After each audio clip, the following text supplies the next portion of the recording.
us spend some time with today's Gospel, Matthew chapter 25, verses 31 to 46.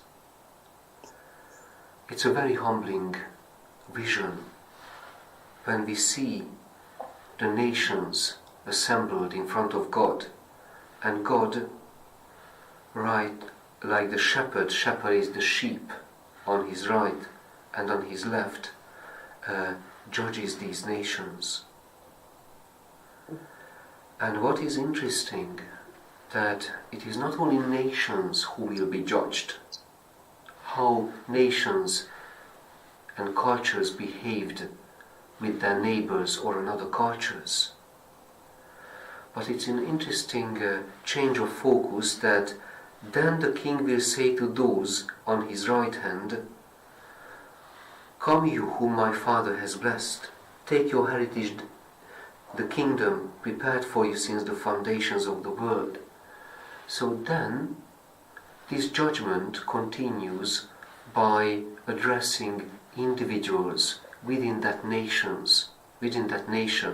within that culture.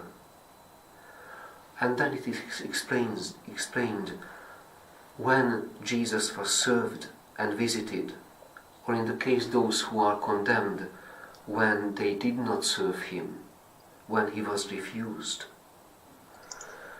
In it, we can really see that the Lord Jesus is really the incarnate God. God continues his incarnation. Jesus identifies with those who suffer and who are in need. May the good Lord open our eyes to this presence, and may the good Lord do so by opening the eyes of nations too, that we are on the judgment. And perhaps we can attach a second thought to this. The judging God, the image that nations, cultures, the whole human family, the whole earth, the whole creation is responsible for its ways before God. It's a very important image. This is not a Freudian superego or the father of the horde which he envisioned. No. We need this cornerstone of our culture.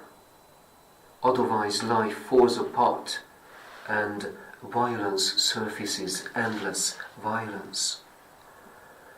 And this is so interesting to see, that when the human community refuses the judging Father, who is a loving, just Father, but who frames our life with his laws, it's interesting to see that nations, powerful nations, take their place.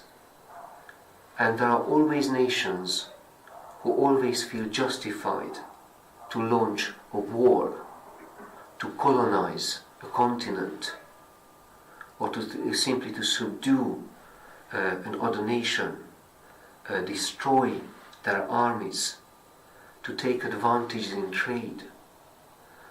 So let us have a look at the culture and the nations of which we are part of. Are we respecting the God who is judging us all, to whom nations and cultures are accountable?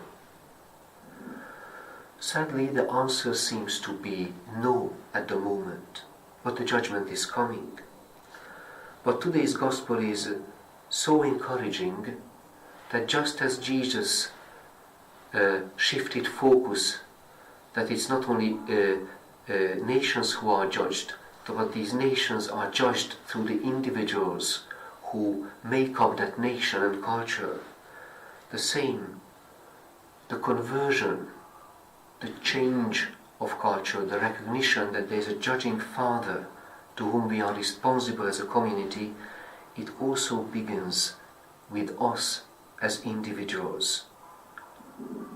So let us take this offer from God for conversion, that we are judged, our communities are judged, and redemption comes through individual love and commitment.